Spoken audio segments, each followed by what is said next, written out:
Morning everybody, and welcome back to another video game review and discussion, this time of Bug Fables The Everlasting Sapling. Now, for those of you who are astute, you will recognize this is not the first time that I have talked about this game, or even the first time I have played this game. I last touched this game in the year 2021, a little over 3 years ago, and I went ahead and scored and logged my thoughts about that game back then.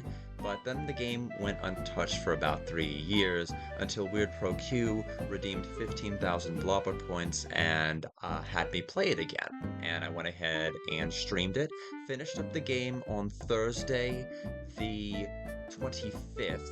I went ahead and went into a rambling mess because I had worked for 10 hours and then I had streamed for almost like 2.5 to 3 hours, and I had no brain power to make any sort of cogent thoughts. So we're going to go ahead and do it again. We're going to do it live, and we're going to do it right this time. But time for me to bring up a very unique portion of Guard history, and that is a bona fide score sheet. So in the year 2021, and indeed most of 2020, the Social Security Administration, at least when it came to disability hearings, had only had one methodology available, which was in-person hearings at the hearing office. Well, that was a no-go with the pandemic and the pandemic restrictions, and so many hearings were canceled that all of a sudden us attorneys had a lot of free time. We were still developing cases, reading records and things in the background, but we just weren't going in and spending inordinate amounts of times doing hearings, at least until Social Security changed their infrastructure to finally allow for more telephonic video type hearings to where we could actually start doing our jobs again and pulling in income from winning disability cases. But as far as this case is concerned, as far as this list is concerned, I had enough free time in 2021 to not only play all of these games, but log them and their scores. And 2021 was just a fun time. We played a little bit of everything. We played Wii games, we played DS games, TurboGrafx CD, Sega CD, CDI, multiple import games, and multiple PC games. It was just a complete and utter total package, along with the Grandia series.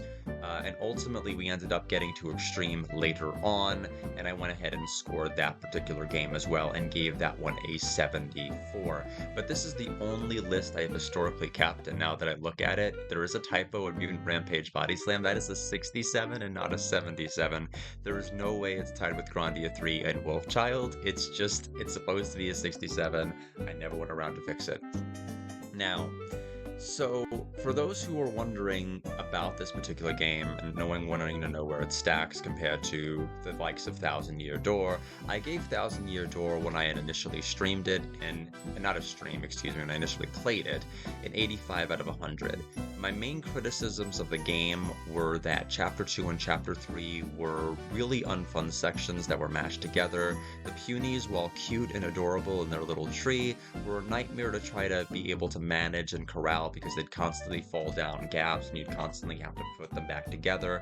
And then the Glitz Pit was about 2 times longer than it needed to be. There was no reason you had to do a 20-round tournament. Just do 10, do 5, do something other than that. But the fact that you had that real dead space there at the very start of the game, Chapter 2 and 3, really kind of hurt the flow of the game. And then there's the fact that while the Pit of 100 Trials was fun, once you did it, you were set for the rest of the game. There really wasn't any sort of other challenge to really tide you over, and so I felt the fun factor there kind of died. It's a similar criticism that I had with Super Mario RPG and Kulex, especially if you do Kulex early, is that once you do that, the rest of the game feels kind of empty in terms of challenges and secrets and fun things you can do, because you naturally do all of those things at the start, and then it kind of fizzles out at the end, because Super Mario RPG, at the very last section with Smithy's Factory, is supposed to be a bleak, desolate place. That's the whole point with its whole mechanical world and everything else, but, it just added to the lack of really fun things you could do there at the very, very end. But fantastic games, both of them, Thousand Year Door and Super Mario RPG. But I scored Thousand Year Door an 85 out of 100, and I clearly indicated through my my score sheet that while this game was good, it didn't surpass Thousand Year Door. So let's go ahead and talk about this game very quickly, because I'm already 5 minutes into this thing and I haven't even talked about the game yet. Let's go ahead and talk about the criticisms, the benefits, the detriments. So we have to talk about Thousand Year Door because this game basically has pulled everything from Thousand Year Door. It has, instead of badges, medals. It has, instead of FP, TP. It has, instead of EXP, you have exploration points that are accrued via star points the same way that you would get in Paper Mario Thousand Year Door. You also have a similar type of fortune-telling system where you can have benefits happen in battle, same way that you did in Thousand Year Door. And this game even has its own glitz pit, type of Coliseum thing, except it's only 3 rounds versus the 20 that we had in Thousand Year Door, making it already superior. And this game also had a pit of 100 trials, except it was only 50 and more manageable than the 100 you had to do. And it also had a ton of side quests and post-game content. That was really the one thing that I felt set this game apart from Thousand Year Door immediately, is that the main challenge in Thousand Year Door was the pit of 100 trials and the optional boss at the very, very end that you had to fight there. Once you did that, you were set for life. If you do the pit of the 50 trials here in this particular game, that doesn't end the challenge, that doesn't end the things you can do. You still have a ton of optional bounty boss fights, you still have post-game fights, you still have a boss rush that you can do, so the fun never really dies just because you did one of the harder challenges. There's still challenge left to the game and there's still things to do, but the big thing here is going to be 2 main things: combat and gameplay.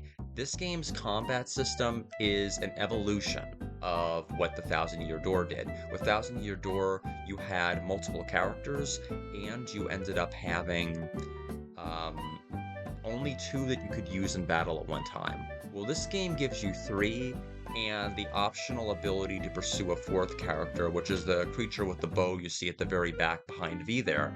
And that character can only attack, but confers different statuses depending on what ribbon is equipped. Meaning you can deal extra damage, you can paralyze certain enemies, you can restore teamwork points. There's a lot of different abilities you can get depending on what you equip. The big benefit here is having 3 characters beats having 2 characters. There's more freedom and mobility and utility as to what you can do with those characters than if you just had the 2. And the game just has a much better medal system. Number 1, the medals are finite, meaning you can't farm them infinitely like you could in Thousand Year Door. That means it's more inherently valuable to do side quests that give you these medals as rewards, because you just can't go out and randomly stumble onto one in a battle that an enemy is carrying and then farm it infinitely like you could in Thousand Year Door. On the one hand, it is kind of sad that you can't make those inherently busted builds based off of Danger Mario because of the fact that you can't go and farm these medals infinitely, but you can still make very broken builds in this, and it incentivizes you to coconut everything in a way that Thousand Year Door just really doesn't get your coconut blood flowing.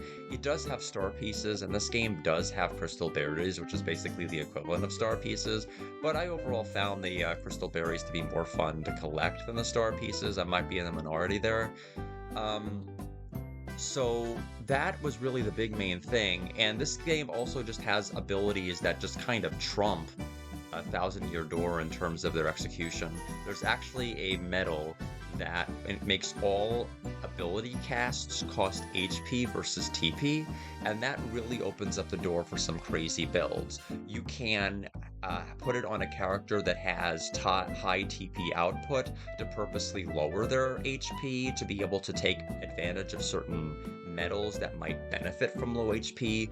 You could slap it on V, who can also heal party members, and you can have her heal party members by expending her own HP to heal, which is kind of interesting. You could put it on Kabu to basically make him tank things and be able to only spend HP to like taunt and do other things.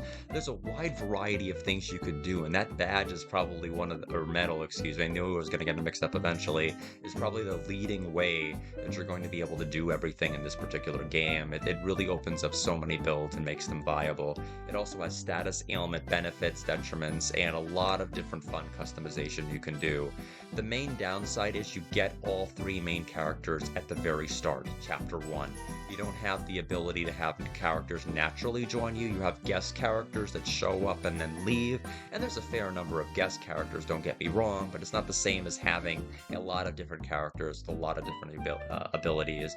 So in that regard, I think A Thousand Year Door kind of wins in terms of naturally introducing new party members and having them join you. But this game clearly is the winner in terms of being able to put together a more interesting combat system that really does seem to be the evolution of Paper Mario Thousand Year Door.